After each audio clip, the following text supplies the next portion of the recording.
Précédemment dans la pierre angulaire. Je peux te parler de quelque chose. On est en train d'être menacé, d'être mis à la porte. Tout ce que tu trouves à venir me rappeler, c'est la voiture bleue que j'ai dit je vais t'offrir. Et tu attends quoi? Tu es sérieuse là, Joyce? Pourquoi pas? Toi qui es d'habitude quelqu'un de jovial et qui me remonte, mais ça fait tout drôle de te voir ainsi. Ils ont catégoriquement dit que ils ne veulent pas de ce mariage. Ils ne veulent pas d'un pareil beau-fils. Mambo, as-tu quoi? S'il te plaît, calme. Il y a quoi? C'est quoi le souci? Hein, tu entres chez moi avec le visage attaché, comme si tu es venu bastonner quelqu'un ici. C'est encore ta fille, Joyce. Elle me fait vivre l'enfer.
Depuis l'annonce de notre union dans la famille, c'est terrible. Certains oncles et tantes étaient à la maison, nous menaçaient de renoncer à ce projet de mariage. C'était très grave hier. Oh Seigneur, pourquoi tout ceci? Ils ne me connaissent même pas et me rejettent. Ils disent vouloir un homme riche, qu'un pauvre ne peut rien apporter à la famille. Ah oui, je vois. Il veut se servir de toi comme d'un comptoir. C'est déplorable. Tout à fait. Mais ils oublient vite. Maman et moi, nous avions été abandonnés à nous-mêmes. Maman a dû se battre pour que j'aille à l'école, pour me nourrir, pour qu'on puisse avoir un toit où vivre. Chaque fois que nous les avions sollicités, c'était du rejet, du mépris, des insultes. Au jour d'aujourd'hui, ils veulent s'élever pour dire le genre de mari qu'il me faut. C'est très dur ce que vous avez enduré. Ils n'ont même pas honte. Notre passé était très douloureux si ce n'était pas la grâce de Dieu. Manger, se vêtir, tout était un problème. On manquait de tout. C'est ça notre réalité. Nos mamans, pendant nous, qu'elles se lèvent tôt pour se rendre dans les marchés, dans les champs, pour travailler dur, afin de nourrir les familles. Certains hommes se retrouvent dans les délits de boisson, puis dans les deuxièmes bureaux. Et tout ceci pour revenir et être violent avec elles. Que Dieu soutienne les mamans. Amen. On abandonne des femmes avec des enfants pour revenir revendiquer la dot plus tard. De la pure méchanceté. Ce qui me déchire, c'est que même des tantes jouent à ce jeu. Pourtant, elles sont des femmes. C'est très triste de voir une femme participer à la maltraitance d'une autre. Une tante est allée jusqu'à dire à la maman qu'elle n'a rien à dire sur ce mariage, que c'est à la famille de décider. Et maman doit se taire. Mon Dieu, on parle ici des gens qui ne voulaient rien savoir de nous. Leur comportement est le reflet de la lumière qu'ils ont en eux. Ça fait partie des challenges et nous allons les affronter ensemble. 1 Corinthiens chapitre 10 verset 13 dit ceci. Dieu ne peut pas permettre que nous soyons dans une situation sans toutefois avoir les moyens de nous en sortir. Amen. Amen, amen. Cette partie me réconforte vraiment. Ah oui, c'est le caractère que tu m'as aidé à bâtir. Celui d'un homme gagneur, ambitieux, qui ne recule pas face aux obstacles. Et je te témoignerai toujours ma gratitude. Merci. Rendons toute la gloire à Jésus-Christ. Amen. On va faire ceci. Nous irons visiter ta famille. Maman a déjà pris trop de coups à cause de moi. C'est moi qui veux la femme. C'est à moi de prendre ses coups. Je suis prêt à payer le prix pour épouser la perle la plus rare. Et je suis prêt à affronter n'importe qui. Merci. Même comme ça ne sera pas facile. Ils ne veulent même pas entendre parler de toi. Même au téléphone, ce ne sont que des menaces. Je te comprends, on n'a pas trop le choix. Parce que ta mère a beaucoup de considération pour eux. Et ne veut pas faire sans eux. Je ne sais qu'une seule chose, c'est que ce mariage aura lieu. Amen. Tu as fait une très bonne lecture. Malgré que maman les considère vraiment, on va mettre ça en prière et puis on ira les visiter. Ok.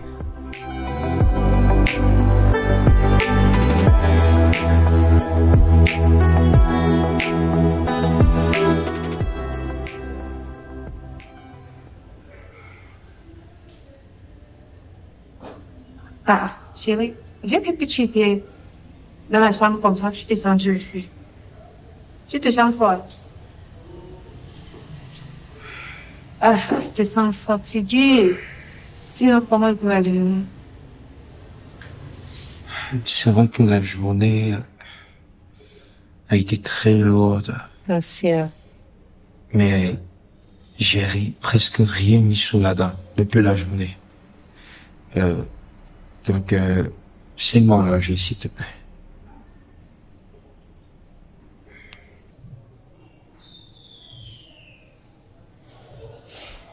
J'ai pas fait la cuisine.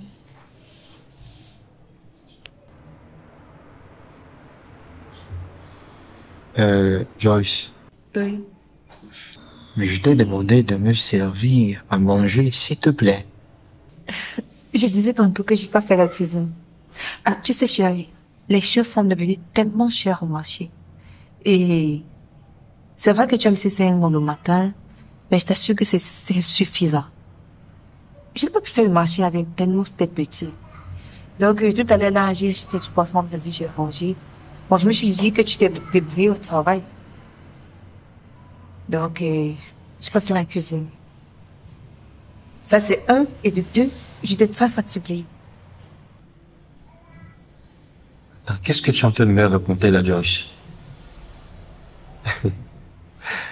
Attends, tu es en train de me dire que cette nuit, je vais dormir sans rien mettre dans le ventre parce que madame était fatiguée? Et tu as payé le poisson brisé à manger, toi seul? Ah, c'est rien qu'à cause du petit poisson là que tu commandes, tu bavardes comme c'est quoi? Je t'ai dit que j'étais fatiguée. Et de deux, l'argent était petit. Raison pour laquelle j'ai acheté le poisson brisé.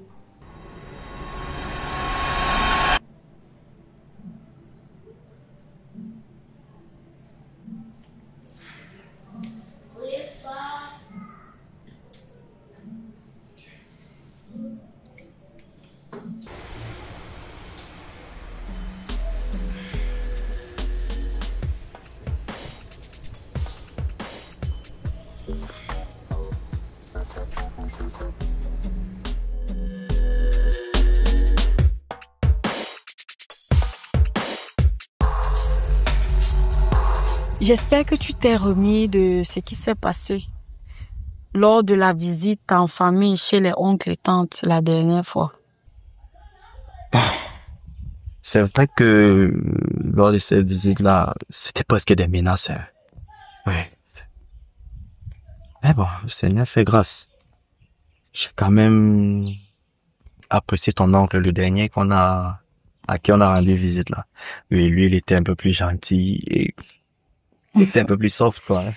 Certes, ils n'ont pas été tendres envers toi, mais je constate qu'avec le dernier oncle qu'on a visité là, il y a quelque chose de positif. Donc, la situation nous semble favorable. Bon. Aussi, ils m'ont paru des personnes qui peuvent venir faire du bruit lors de notre cérémonie. Et par la grâce du Seigneur avec nous, et je crois que ça se fera quand même. Ah, s'il te plaît, j'ai un appel. Ah, ok. Ah. Allô? Ah oui, tonton. Ah, je vais bien. Waouh. Waouh. Ok. Merci. Non, je ne sais pas encore. Ok. Je te reviens alors, je te reviens. Merci. C'est un grand cousin de la famille. Il propose de nous donner une salle de fête dans un grand hôtel, sinon le plus prestigieux de la ville. Parce qu'il dit, avec les amis de la famille, on ne doit pas les amener n'importe où. Et il n'est pas question pour la famille de faire un petit mariage dans une petite salle. Sinon, j'aimerais avoir ton avis. Qu'est-ce que tu penses de cette proposition? Et toi, qu'est-ce que toi tu dis? Mais c'est toi l'homme. Tout ce que tu diras, je vais te suivre. Honnêtement, non. Je préfère décliner cette offre. Pour la simple raison que, vois-tu, si on accepte aujourd'hui qu'ils nous disent comment faire notre cérémonie de mariage, qui sait, demain, dans notre couple, ils viendront même et nous dire ce qu'on doit cuisiner ou pas. Et moi, honnêtement, non, je suis pas prêt à ça. Ce que j'ai prévu pour nous, c'est après la cérémonie de l'état civil à la mairie, on se rend à l'église pour la bénédiction nuptiale et juste après, un cocktail avec la famille et les connaissances. Ok. En principe, si c'est ce que tu as prévu pour moi, me donner un cocktail après l'église, je l'accepte. Tu vois, ça ne servira à rien d'aller faire un très grand festin dans un hôtel prestigieux de la ville pour ensuite aller vivre dans la poussière. Je suis d'accord avec toi sur toute la ligne. Tu es véritablement exceptionnel. Et je suis toujours en grande admiration devant ta sagesse. Prochainement dans la pierre angulaire. Mais maman, j'ai vraiment besoin que vous soyez là. J'ai vraiment besoin que ma famille soit là pour un moment aussi crucial. Et je ne peux pas faire autrement là-bas. Je veux que tu sois là, maman. Hé, tais-toi. Qui? Moi? Dans le mariage de brouetier? Mais monsieur, sortez de chez moi. Je vous demande de sortir. Qui t'a appelé ici? Tu n'es plus le bienvenu dans cette maison. Attends. Hier soir, je t'ai demandé à manger. Tu m'as fait comprendre que la ration d'hier était peu. Ce matin, je l'ai rationné plus qu'hier. Tu ne peux pas venir me raconter la même chose, Joyce. Mais attends. Monsieur Doyle dit oui. Il rationne 10 000 le matin. Il avait crié partout dans le quartier comme si je pense que les qui rationnent des années. Ça fait un bon bout de temps. On vit dans cette maison comme un frère et sa sœur. Ce n'est pas normal. Mais ce n'est pas normal.